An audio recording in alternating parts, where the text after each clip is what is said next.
Shield yourself, my friends, for I shall set you all free!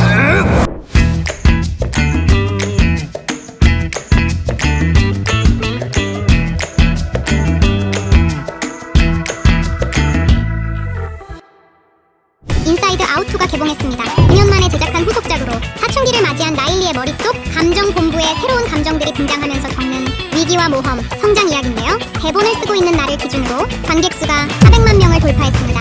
1편의 최종 관객수가 8주 상영에 497만 명임을 감안했을 때 2주가 되지 않은 현재 400만 명을 넘은 건 엄청난 흥행 가도를 달리고 있다고 볼 수 있습니다.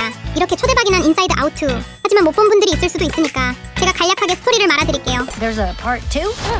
We're going! 어릴 때부터 하키를 좋아하고 잘했던 라일리. 이에 고등학교 하키팀 코치에게 친구들과 함께 팀 훈련을 제안받습니다. 그때 사춘기가 찾아온 라일리의 감정 본부. 기다렸다는 듯이 기술자들이 본부로 쳐들어와 물건을 부수고 컨트롤 패널을 교체하는데요.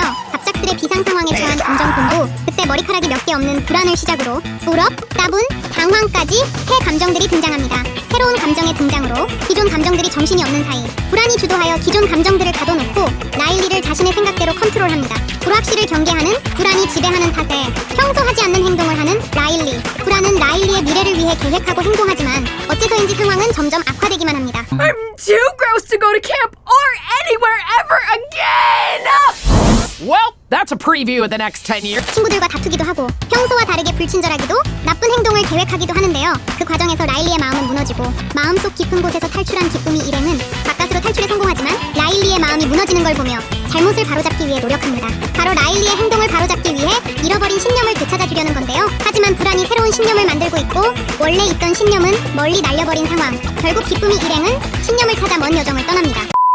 사실 이번 인사이드 아웃 2가 이렇게까지 잘 될 줄은 몰랐습니다. 왜냐하면 1편만한 2편이 없다고 처음부터 끝까지 완벽했단 1편을 과연 이길 수 있을까 의심했는데 이렇게 잘 나올 줄이야.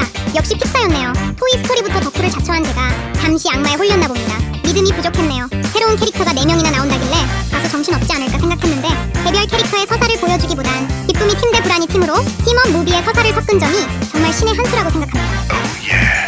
특히 마지막에 상황을 해결하기 위해 퀵실버가 돼버린 불안이가 기쁨이 한마디에 진정하는 장면은 소름이 돋을 정도였는데요. 스포라 전부 말을 할 수는 없지만 아직 영화를 안 보셨다면 마지막 장면만을 위해서 영화를 봐도 된다고 생각합니다. 아주 좋소. 물론 아쉬운 점이 없지는 않습니다. 어린이 영화치고 다소 난이도가 높다는 점인데 1편이 어린 라일리의 심리를 보여준 반면에 2편은 청소년 라일리의 심리를 보여주다 보니 사춘기를 겪기 전 어린이 관객이라면 다소 내용을 이해하기가 어렵지 않을까 생각됩니다. 물론 어른 관객에겐 해당되지 않지만요. 빙봉의 부재도 아쉬운 점입니다. 2편에서도 서브 캐릭터 블루피, 파우치, 랜스가 나오긴 합니다만 빙봉만큼 큰 재미와 감동을 주지는 않았기에 빙봉의 부재는 큰 아쉬움으로 다가왔죠. 하지만 2편에서는 활약해야 할 감정이 무려 2배나 많았기에 매력적인 서브 캐릭터의 부재가 어느 정도는 이해가 가는 부분이기도 했습니다. 마지막으로 결말에서의 문제 해결 방식인데 이는 호불호의 영역이겠습니다만 저는 개인적으로 조금 힘이 빠진다 느꼈습니다. 창의적이었던 1편의 해결 방식과는 다르게 박봉가가 좀 더 고민했으면 어땠을까 하는 아쉬움이 있었습니다. 그리고 이건 진짜 개인적인 건데 라일리와 베프의 관계가 다소 엉성하지 않나 싶습니다. 베프인 나한테 자기가 어느 고등학교로 가고 또 누구랑 가게 되었는지를 숨긴다? 미국식 정서라면 할 말이 없습니다만 한국인인 저로서는 이해가 어렵더라고요. 뭐 크게 문제될 건 아닙니다. 어쨌든 인사이드 아웃 2 다른 블록버스터 영화와 비교하면 1000만 관객을 찍지는 못할 거고 밈으로 활용될 만큼 이슈가 되진 않겠지만 개인적으로 저한테는 2024년 최고의 영화가 될 것 같습니다. 아직 안 보신 분이 있다면 관람을 추천하고요. 저는 아마 N회차 관람을 할 것 같습니다. 그럼 다음에도 재밌는 영화 리뷰로 돌아올게요. 태놀이었습니다.